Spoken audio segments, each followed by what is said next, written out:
There's no order. There's no power. There's more work to be done.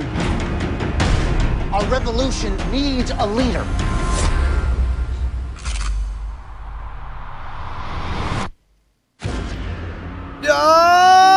Let's start the show!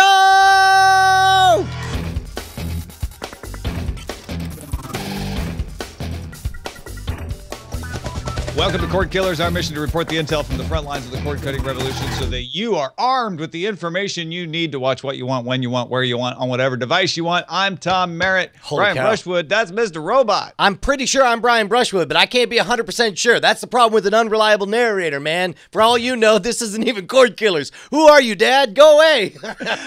Yeah, if anybody didn't hear, for a brief period of time yesterday, the Mr. Robot Part 1 series premiere was put online on Twitter, tweeted out by the Mr. Robot account, and said, watch it while you can. It was only up for a few hours. And to their credit, it. yeah, they full on deleted the tweet, and because I retweeted it, I think it got retweeted like 6,000 times in the first few minutes, and then and people started. You know, what's funny is people complain one link up the chain, so people are complaining to me that the link I retweeted and quoted wasn't working anymore. But it was great. What a perfectly F society thing for them to do.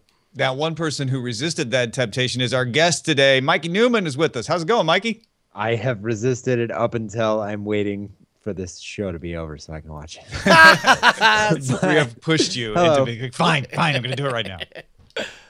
Yeah, we'll talk about it in spoiler in time.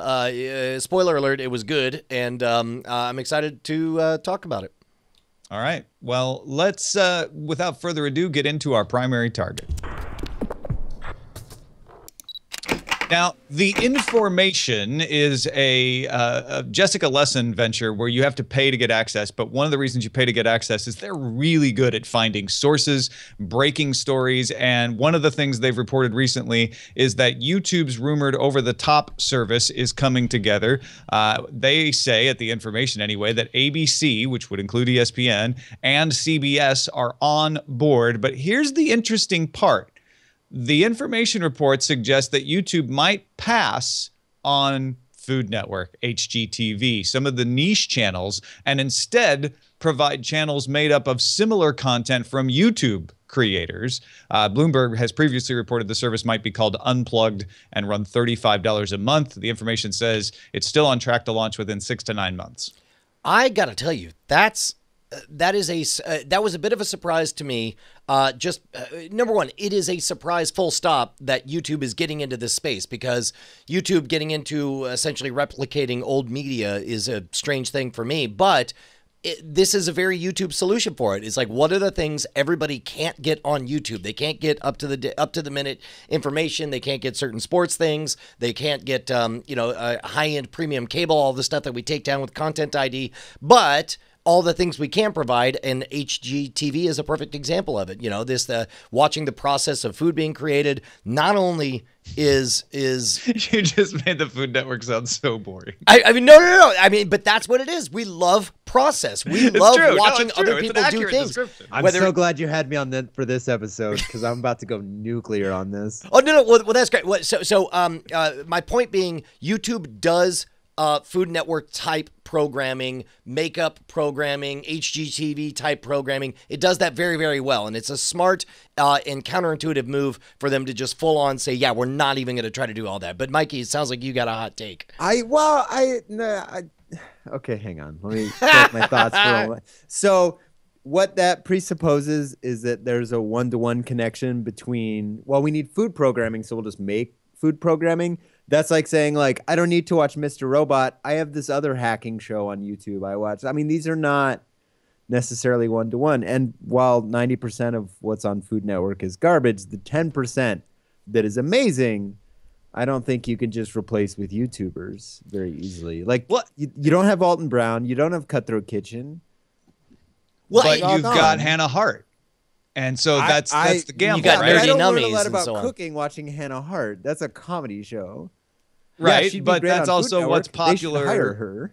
So I don't know. I feel like this is the over-the-top service that is saying, you know what? You can go for your Generation Xers, your people with their gray beards and blocky glasses. We're going to go after the other people with blocky glasses, younger people. No, I would disagree. I would say that there are a few things YouTube does not win on narrative fiction. They have not gotten any properties that are remotely close to the level of what we see on HBO and even USA as of Mr. Robot. But for process-oriented stuff, I think they do pretty good. For makeup tutorials, they're actually leading. They're ahead of anything you see on television. For there's no good name beauty one channel, makeup tutorial show on television. No, because I think TV just missed that.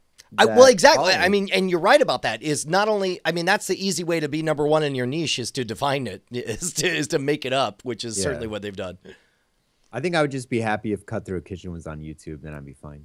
I'm really just arguing for Cutthroat Kitchen. Yeah. Well, and who knows? Maybe they'll say, well, Food Channel, sure, because they have Cutthroat Kitchen. HGTV, no, because nobody in our demo is going to watch House Hunters, and what's the difference between that and these other created shows? But I think the more intriguing aspect of this is like a beauty channel where YouTube is like, oh, we have all the stars in that space and there is no cable channel. Let's create that.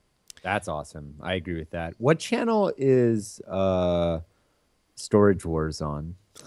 Channels. Am I getting that? Adorable. Am I getting my Storage Wars? I mean, yeah. You know what? I'm gonna make my own version. And again, this is actually a very Netflix, very HBO take that they have, where they can be all like, yeah, no, Storage Wars is not rocket science. We can find old closets and show you the crap that's in it. And bada bing bang, we spend $20 on a taco. We have an equivalent of Storage Wars. I mean, that's I think that's brilliant for them to do.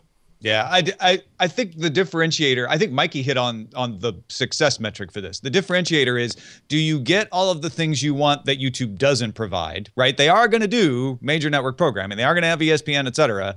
And do they make the right choices in saying, sure, we'll give you some of that, but we'll also leverage all this other content that we have. And by the way, those people are complaining that they're not monetizing it enough. So if we put it through this service, then we'll be able to provide a little even more money to those creators that get chosen. It does put YouTube in the position of both being the kingmakers even more so, and also having to pick the right stuff. Well, here's the question, not to pivot on that.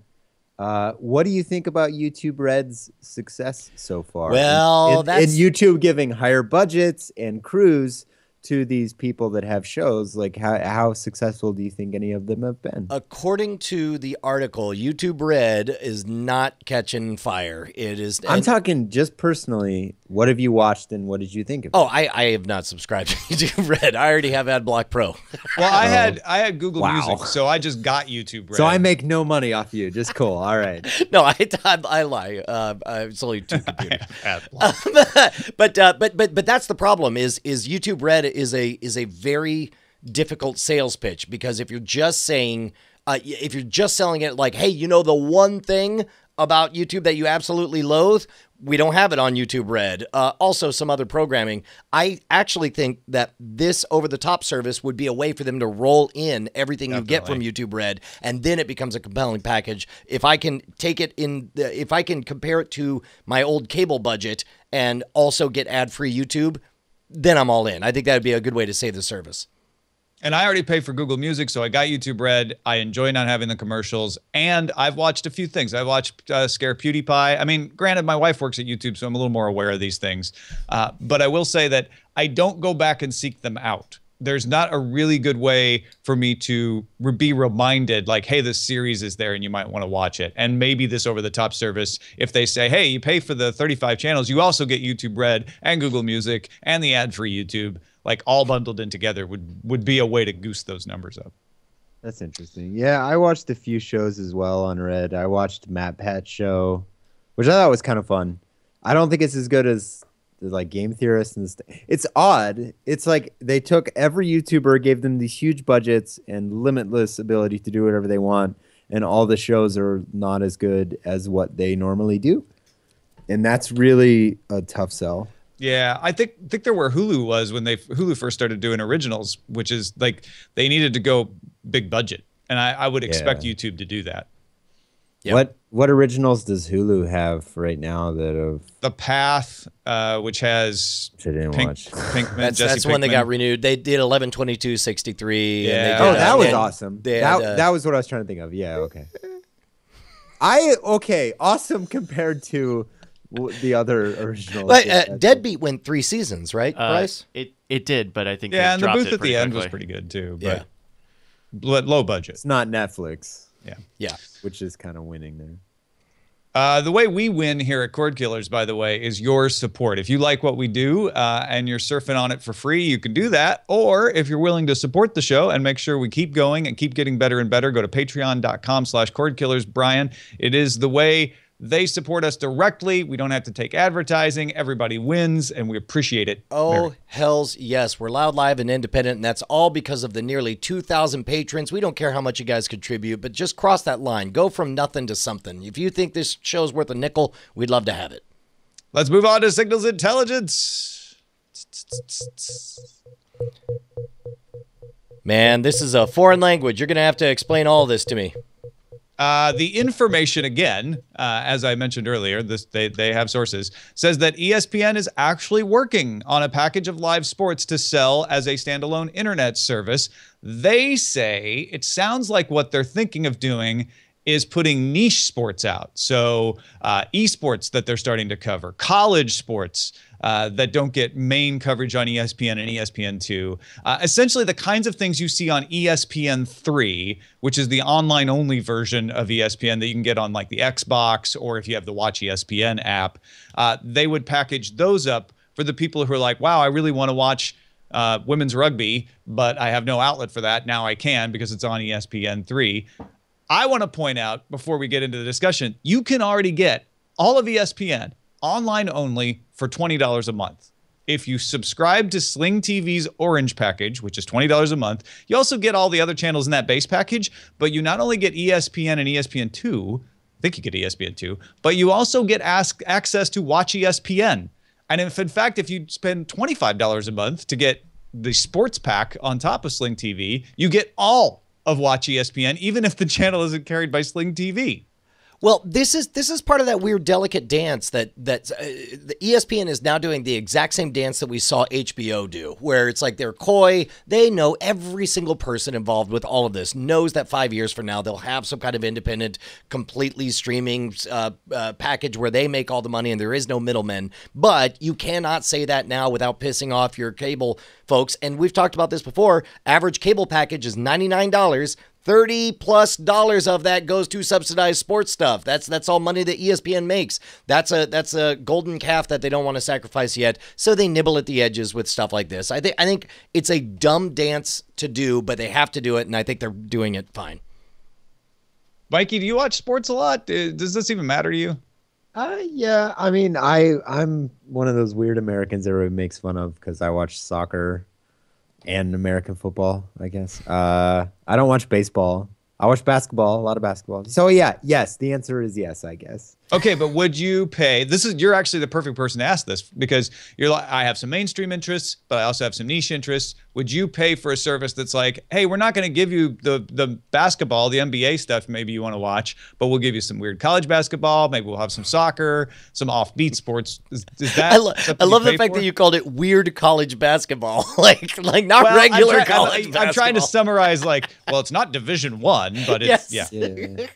That's tough because the best way to get all sports you want to watch is to have a cable package because the way sports rights work is really weird how they license the stuff out because you watch the NFL, it might be on one of 3 to 4 channels, which are all not like together as one conglomerate corporation. So it's a hard problem because how do you get the mainstream stuff? Because I like the niche stuff, but I don't know. Without like a main package associated with it is tough. All of these articles were like, oh, shocker, ESPN might finally let you subscribe over the internet. It's the one thing everyone's waiting for. And I'm like, look, if you're willing to pay $20, $25 a month, you can do it already. The only difference is ESPN isn't marketing it that way because they don't want too many people to take advantage of it because they don't want to undermine their cable subscriptions. And that's the thing is because people going through Sling, they make less money on Sling than they're going to make when they offer their own service, and they make less money on Sling than they already make from cable packages. So they're completely disincentivized from telling people about the current solution that gives them exactly what they want. But I'm just saying, if you want to be some kind of modern rogue and hack the system, What? Could go subscribe to Sling TV right now and get your ESPN without a cable subscription. Hey, man, yeah, that's a good point. There's a lot of ways you could support the show. We, of course, mentioned Patreon. Oh, wait, no way. I'm jumping ahead. Never mind.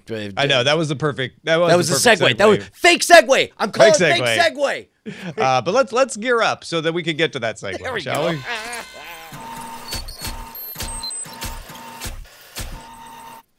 Because our long war between Comcast and Netflix is over. Well, maybe. I don't know. Remember, Comcast and Netflix were in big disputes over whether Netflix should have to pay for interconnection so that there was a better transit path. Yeah. Essentially, like they had a fight and Netflix paid Comcast some money. Comcast has now announced it has reached an agreement to include the Netflix app on the Comcast X1 boxes. Comcast X1 is their new fancy boxes that give you all these whistles and bells. Kara Swisher at Recode cites sources that integrated Netflix experience will appear in a similar fashion to other cable providers. So just like the TV Anywhere apps from Fox or CBS, providing a portal to Netflix which users can then log into and navigate the service. Deal marks an amicable term in the relationship, which goes back as far as 2012 in the disputes. Netflix CEO Reed Hastings has accused Comcast of violating net neutrality in the past. So they don't obviously release these numbers, or they have no reason to release these numbers. But Mikey, if you were going to guess how many people are finally have access to Netflix who otherwise would not already be subscribed to the service? I'm not even sure I understand the question. So basically, the question is, it seems to me like anybody who wants Netflix already has and uses Netflix. It does. Yeah. It seems like it would be a minorly convenient thing to have access to your account through your cable box. But again, I just don't know. I think if you saw the number of people that watch Netflix exclusively on their phone, you might. Because that's weird. Like, people generally watch on whatever the worst thing is. I don't know why. So the race to the bottom. If they don't have anything else that plays Netflix, maybe they don't have an Xbox or a PS4 or something, and they happen to get it for free because it also wasn't available on their Yeah, this seems like there's not a lot of ways you wouldn't have a second way to play Netflix. Well, the big... Because the TVs do it now. The big target here are the people who've I've heard of this Netflix thing. Who is that person? But I don't guy I don't have an Xbox. Montana. I don't have a Roku. I have an old ThinkPad from 2008 that still works just fine. But my nephew keeps telling me about House of Cards. So now I know I can finally find out that House of Cards thing. All right. And that's the advantage here for Netflix is they've stagnated a little bit in growth in the US. So if they can get that last little bit of people by running some trailers on the Comcast box that get people interested and say, oh, that's what that is. And it's now easy for me to subscribe through my cable bill. They'll pick up a few more subscribers. You're talking about consumer education. And I think that's very important here is that last holdout of people is probably older individuals that turn to their nephew and they're like, I don't want someone to mail me movies because they don't know that Netflix is not that anymore. Like, how much of their business is even about mailing DVDs anymore? But I would be curious what percentage of their consumer base actually still believes that that's all they do. They don't get it. Yeah. That's the thing about saturation is you start to look for those weird tiny corners of people you haven't reached yet, and then you grab them as well. So this makes sense as far as an overall strategy, but I strongly encourage, if anybody listening right now knows a single person who this will be the way they encounter, I would love to hear the story of that. Yeah, because I bet it's not even all old people. It's probably some people who they're just not into tech. They're just not into they're just not into it as much. But they might be interested in watching some of these shows if they didn't have to go look up how to figure it out. And Comcast will walk them through the steps. I don't know how many people that is either, though. That's interesting. Well, it's kind of a weird question, too, because it's what percentage of people don't have Netflix accounts? Now try to convince them to monopolize a platform. I'm kind of okay with competition still existing in some Yeah. facets here, because Netflix has a pretty large hold right now, and I think it's forcing some creative decisions to be made that so far are good, but in time. Yeah, and as this is Netflix trying to stay ahead of Amazon and Hulu, which I think is a symptom of what you're saying. Like they're starting to feel the heat, so they'll even like figure out how to make a deal with Comcast to get those last few remaining subscribers that they can't reach yet. Sure. All right.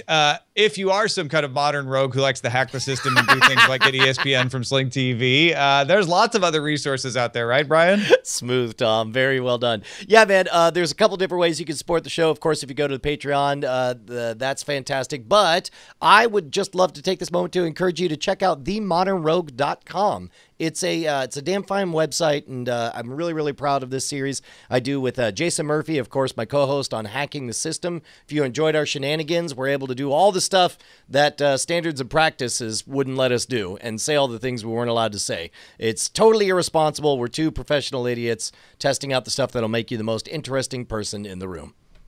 All right, let's move on to the front lines. So it shall be. Frontlines.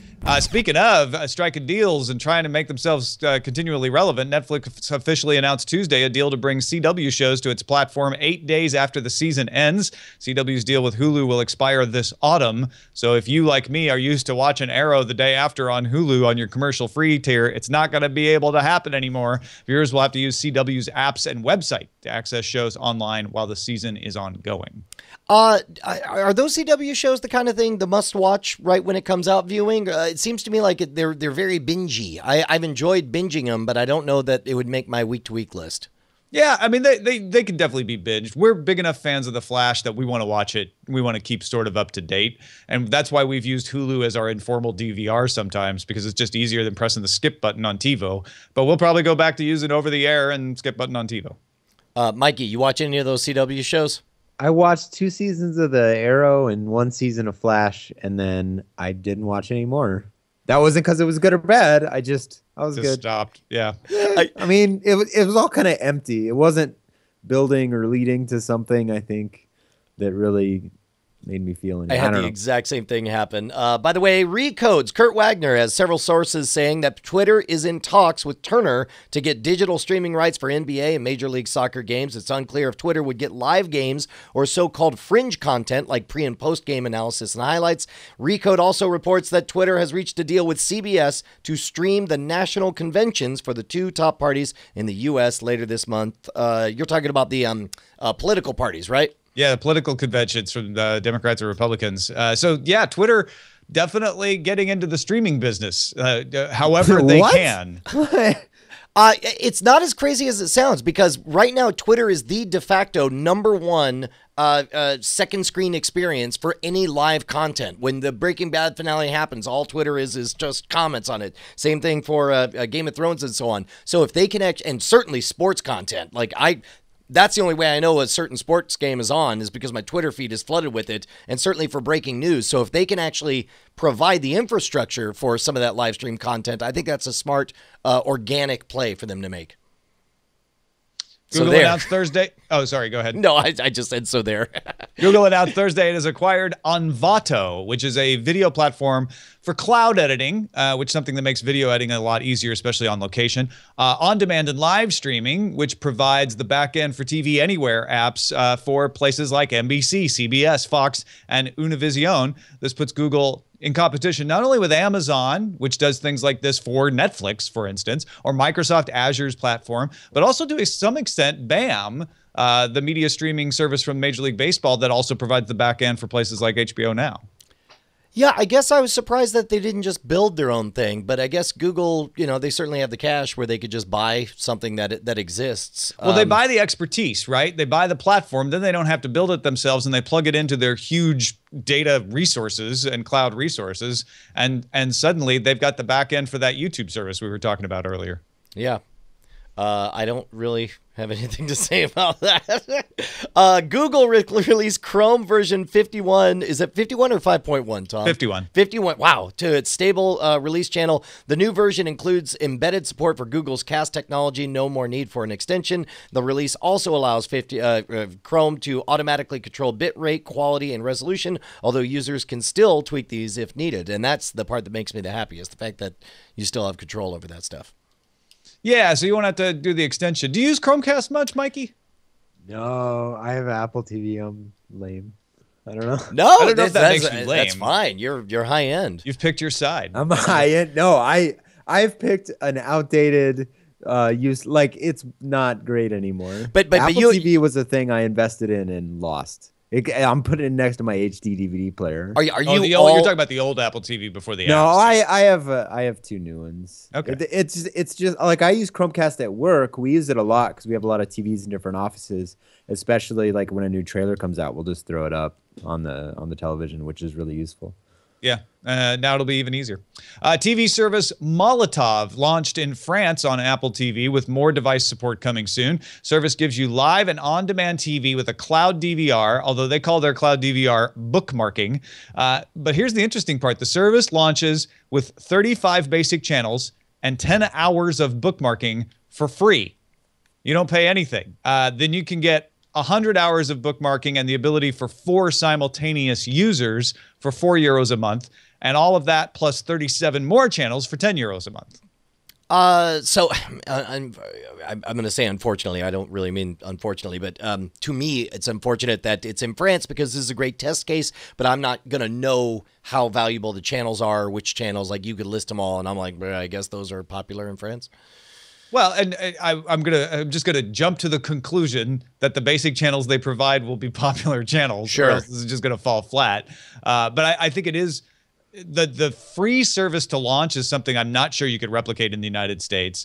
But the sort of like cheap service that says, hey, you know what, we're gonna sell you storage. We're going to sell you simultaneous streams and keep the channels the same. I think that is something that could be replicated. And it just shows that nobody's really cracked this business model yet. There's lots of different ways to approach it. Yeah, no, I love seeing all the experimentation. Hey, man, TMZ published a letter from Roberto Escobar, brother of Pablo Escobar, citing inaccuracies in the first season of Narcos, you don't say, and requesting a review of season 2 before it's released. Roberto has successor in interest rights to Pablo Escobar and the Escobar family name. He cites California civil code that prevents using a deceased person's likeness for advertising or marketing without permission of the estate. Netflix has not commented on the letter. I love this whole aspect to this story. This is fascinating to me. And that's it, I guess. No, there's a lot to process there because it's like, you can own the rights to illegal like activities, I guess. I mean, okay, what this law is meant for, from what I can tell, and I'm certainly not a lawyer, is, hey, we're Humphrey Bogart's estate, and guess what? You can't just start using Humphrey Bogart's image to sell your product because he's dead. You still have to come to us, and we have rules about that. So this is Pablo Escobar's brother using that rule to say, well, to have a show about Pablo Escobar, you have to market it, and to market it, you'll be showing his picture and his name, and therefore I have the rights. I'm not sure if that'll hold up in court. Netflix certainly isn't talking. Have they used his likeness to market it at all? I mean, they have a guy who looks like him. Yeah, and but that's not using his actual photo. I don't know. Yeah, it's a great question. That's kind of weird. It's like, do they give him a giant afro and make him Asian and be like, it's a parody. We're protected under fair use. I don't, it's I don't know. It's weird to me. Like the mere fact of him having done illegal activities, I don't know, exempts Netflix from obeying that law. It exempts some things because you are not allowed to sell the rights to your crimes. You are not allowed to directly profit from your crimes in America. That is a law. Yes, but that means other people get to profit on it and don't give you anything for it? Well, hold on. The other side of this is like, who cares whether you committed a crime or not? How many 9/11 movies were there where Oliver Stone profited? And like, yes, I don't know how else to say that. You cannot And also, own the if rights you're to telling a true story about someone, you don't have to get their rights. The Kennedy estate didn't have to sign off on JFK. You also don't have to tell a true story about them. You could just make it up. It's not like there's artistic license here. There's all kinds of things, protections in place. Yes. Okay. Too big a story for Frontlines. Yeah, probably. All right, let's move on to Under Surveillance. I'm gonna have an Escobar at my house momentarily. Right. 8-part Netflix series Stranger Things is coming July 15th. They put a trailer out for it. It's set in 1983 in Hawkins, Indiana, which is home to a mysterious laboratory operated by the Department of Energy. In episode 1 and in the trailer, something breaks free from the lab and crosses the path of young Will Byers as he's bicycling home very Spielberg-like from a heated Dungeons & Dragons campaign. His disappearance sets the entire series in motion. The Duffer Brothers, who wrote it, call it a love letter to the cult classics of the 1980s. Oh, love everything about this. It sounds awesome. Yeah, no, I'm really excited. We watched the trailer last night, Eileen and I, and she's like, oh my gosh, this looks so good. Joe and Anthony Russo are turning the 1979 cult classic Warriors. That's the Warriors movie, not the chant that people make at Warriors games, into an original drama series for Hulu. No director, cast, or premiere dates yet, though. That's a smart play. That is the most beloved property that nobody I know who has seen, including myself. I still haven't watched it. Oh, it's awesome. You should watch it. But like what I think fits this formula better is that you have all these different gangs other than the Warriors, and like some of them are really crazy. Brian, you'll actually really like it, but I think that fits the TV formula because they can spend more time on each gang. And is it as similar to structurally, or I guess is the world similar to a Clockwork Orange? That's what I always pictured. It looks like everyone's got their own team, their own theme, their own. No, I mean, they're. It's sort of like what does a 54-year-old white man in Los Angeles think that a New York gang looks like? So. Like, one is somewhat accurate. The Warriors, I think, at least feels like what people would do. But there's like a baseball gang that paints their faces and dresses up in baseball uniforms and fights with bats. And there's all these just turns out super it's over actually the the Dodgers gangs. or whatever. Like everyone's gangs gotta are have called like the Cavaliers, the Spurs, Yes. the Lakers. That's the amazing. Star Children. Yeah. They're fun. Netflix has a trailer out for a documentary series called Last Chance U about the successful football program at Mississippi Community College that you likely have never heard of. It premieres July 29th. It looks really interesting to me, and if you're into football, you definitely want to watch it. It's mostly populated by players who drop out of school or fail a drug test or for some other reason have to leave Division I. And they get a second chance at this community college, which prides itself on winning the national championship at its level every year. Awesome. And Amazon is now the exclusive streaming home for 33 of Warner Brothers' classic library titles like Space Jam, Ocean's 11, soon The Matrix, Full Metal Jacket, and Training Day. Those are their classics? Yes. What? Sorry, 40s through 70s. You're out. Yeah. No classics Space there. Jam is now a classic. You heard it here first. You said Warner Brothers classics. Space Jam. Like, And Training Day, yeah. Training Day is at least a great film. Oh, Space Jam definitely. is not. Full Metal Jacket, The Matrix. I mean, those are Okay, yeah, Full Metal Jacket. Speaking of which, I saw that news and I got really excited. I ended up watching The Matrix. I ended up paying for it, buying it just so I could show it to my kid. Do you guys talk just love about the Criterion stuff on Hulu ever? Because that's kind of one of my Cordkillery go-tos. Yeah, and it's leaving Hulu too. Oh, well. Sorry to say. The one thing I like, it's got to go. Yeah. Sorry about that. Hey, before we get out of Under Surveillance, Mikey, what kind of stuff have you been watching lately? I just rewatched Mr. Robot season 1. But mostly I've just been watching Blu-rays, which breaks all of your rules. But I have to buy Blu-rays for my show. But mostly it's been movies. Yeah. Any particular ones you want to mention? I've just finished a rewatch of pretty much all the Harry Potter films, preparing for my next episode of my show about Prisoner of Azkaban. You know, I actually just did the same thing, but for an entirely different reason. I went to Universal Studios Harry Potter thing, and that just made me want to rewatch them all again. They are super, like, any rainy day, grab a blanket and some Haagen-Dazs and a Harry Potter film. And it doesn't matter which one. Yeah. You'll have, like, Chamber of Secrets is far and away the worst of the Harry Potter films. And it still makes me smile the whole time. It's amazing to watch them get better. Like, actually, Daniel Radcliffe's not bad in the first one, but Emma Watson really improves over the course of those movies. Wingardium Leviosa. Like, she's, like, really hitting every syllable very hard. Brian, what have you been watching? Dude, I watched the Matrix, and Penny wants to watch all the Kung Fu Panda movies, and I realized that Kung Fu Panda and the Matrix are the exact same movie. And I tried, this is a weird one. I saw that my kids got a melodica, so I wanted to play the melodica cover of Jurassic Park, which meant that in order to make it funny, they needed to watch Jurassic Park. So, and it happened to be on Netflix, so we watched half of Jurassic Park before the kids gave up. Turns out a 12-year-old and an 8-year-old, you know, once you start throwing pieces of goats onto Ford Explorers and have monsters running around, too scary. And it's funny because the way we remember Jurassic Park is, oh my God, dinosaurs, they come alive.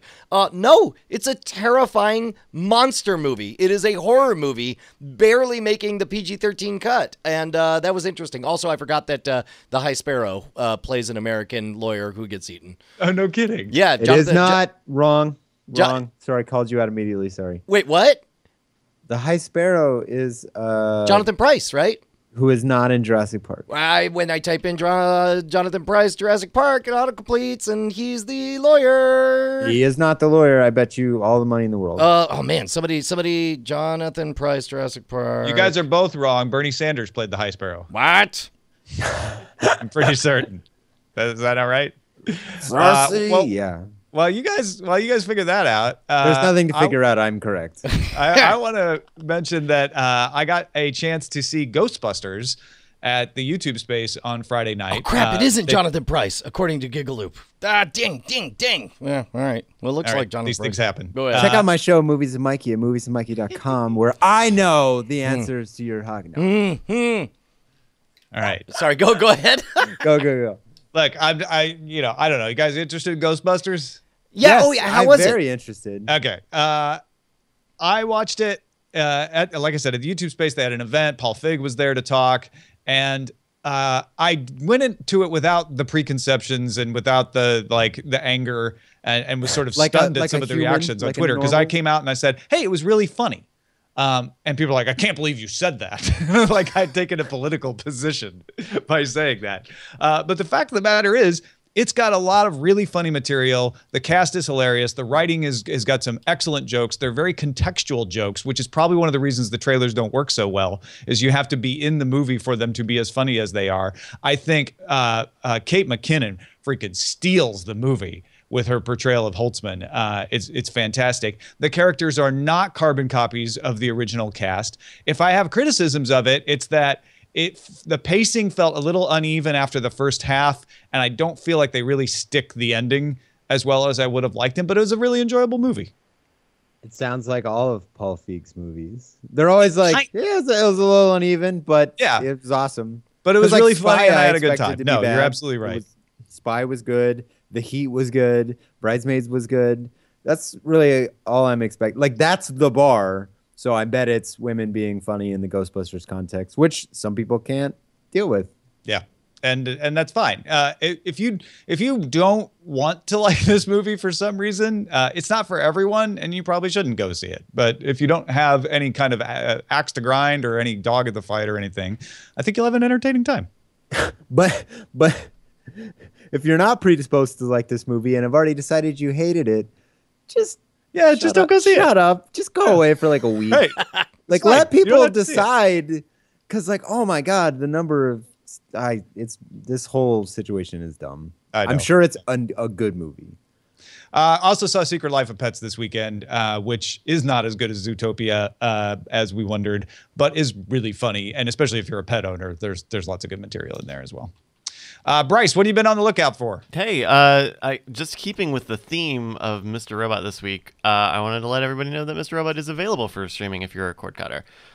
So season 1 is actually on Amazon. So if you have an Amazon Prime Video account, you can watch it. It really is great. It follows Elliot, who is a security consultant by day and a depressed hacker vigilante by night. And there's a lot of really good.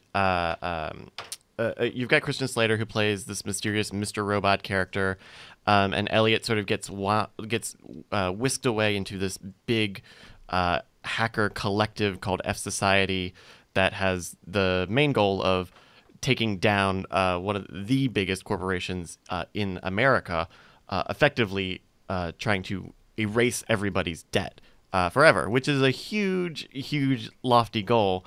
And the tension and the intrigue really match it. The cast is the whole cast is fantastic, and it is an adult show, so you won't want to watch it with the kids necessarily, but it's I don't know. You guys have all seen Mr. Robot, is that right? Yes. Like probably like one of the best shows of last year, certainly, right? Like I think it is the best show of last year. It might be, yeah. Yeah. Which is pretty high praise. Yeah, from USA, yeah. And from USA, right. Though I like Royal Pain, so I don't know. So that's Mr. Robot. Check it out on Amazon Prime. Season 2 is premiering this week, and I'm sure it will be available on the VOD stores next day. Yeah, you'll be able to buy it and get it next day. Plus, PlayStation Vue has the cloud DVR so that you can actually watch something even after it's already started airing. And USA Network just got added to Sling TV, which puts on-demand stuff usually the next day, so it's not quite as convenient, but you can get it there as well. If you've got something we should be on the lookout for, email cordkillers@gmail.com. Let's get to our dispatches from the front. Yeah. That was a surprise appearance from my ass. Hey man, John writes us saying, P.S. View credentials allow you to sign in and watch live on USA Network in the browser. Mr. Robot problem solved, which I don't know that that's a solution that's going to make me jump over to the PS View away from Sling. I think I'm kind of gravitating back to Sling. It seems to be working well. So, but thanks for the update, man. Brian, a different Brian, wrote in and wanted us to remind folks considering cutting the cord that they should make sure their ISP either doesn't have data caps or has a plan that can accommodate the increased data streaming of all your video. Something we sort of assumed in our conversation about cutting the cord last week, but a good reminder. Yeah, Craig from Pennsylvania says, want you to let you know that he found our episode extremely interesting and useful, particularly because he and his wife are at this time looking at both Sling TV and PlayStation View. They're ready to cut the cord, but they need a little extra urging from us to do so. Consider this your push. Some background, they recently contacted their cable company about lowering their monthly bill as it's approaching $200. That's amazing. There were several different packages, blah, blah, blah, blah. Let me skip to the... Basically, his question's about VPN. Because he's like, the only thing we can't replace is the sports because we're considered to be in the Pittsburgh market. So can I use a VPN? Is that legal? It's a violation of the terms of service, but I guess theoretically, it seems like the worst they could do is deny you service. But we're not lawyers, yes. So please do not take anything we say as legal advice. I strongly suspect you are not going to go to jail if you do this. But they may try to block you. They could cancel your account potentially, although it doesn't seem to ever happen. Mikey, do you ever play around with VPNs at all? Not for watching TV. I only have them for work stuff. Sorry. Just for security. Yeah. Tim, boss number 1372, wanted to thank us for putting together the 4th of July show. He says, I was surprised to see it in my feed. I loved it. I really appreciate the extra work you've been putting in to make sure that there is something for me to watch on my commute. You guys deserve a raise. Oh, wait, that's my job. Hey, thanks, Tim. That's nice. Jeff thanks us for all the information we did. He enjoyed the overview as well. He says that he recently quit. He loves being free from contracts and high bills. Listening to you guys has helped me find all the programming my family needs. Rokus are installed on every TV in the house, and everybody can find exactly what they need. Takes a little adjustment, but well worth it. Thanks so much, Jeff. And then Audie said, hey, what's the best way to watch the Olympic Summer Games without a cable subscription? Again, in our case, even over-the-air TV isn't an option. So what is? Will there be any decent live options online? Well, yeah, now that Sling has added the NBC networks, you'll get MSNBC, NBC Sports, and potentially your local cable channel or your local NBC station, depending on what market you're in.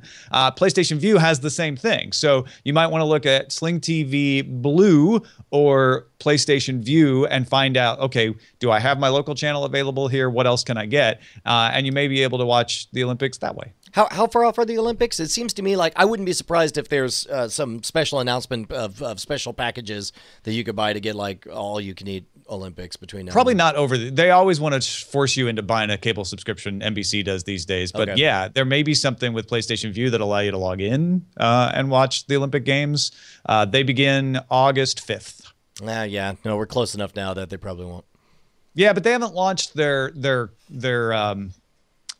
page yet that says like, here's where you go. So there's still hope yet, I think. I'll tell you where there's hope is watching movies with Mikey, my newest jam. Holy cow. It's one of those every release, Mikey, I kid you not, is a must watch. If you want just a random place to start to see the level of insight that you get from Mikey's reviews, I recommend starting with Mad Max Fury Road. But all of these are great. There's zero cynicism in them. You find joy where other people. Well, I mean, it's so kind of you, but there's a little cynicism compared to everything else you see on the internet. It's virtually cynicism free. Pure joy. Love them. Oh, thank you. And just go to where do you point people to find this? Well, if I updated my website with all the new episodes, you can go to Movies and Mikey and it'll get you there. But you can just type movies space W on YouTube, and I think it'll automatically do it for you, which is cool. Yeah, I do. Yeah, as you can see, the last one I put up is Fury Road. My website is like impossible to edit. I didn't go for functionality, so I'm stalling on that. But yeah, it's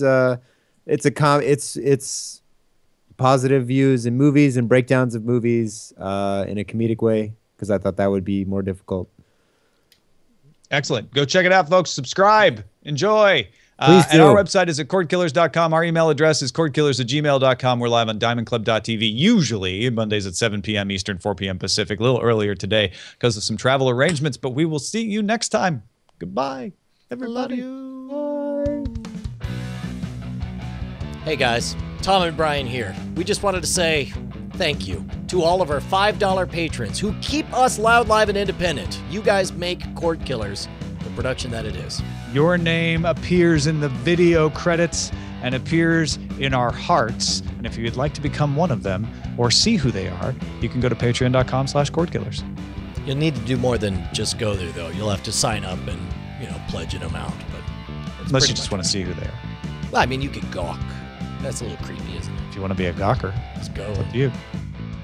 Diamond Club hopes you have enjoyed this program.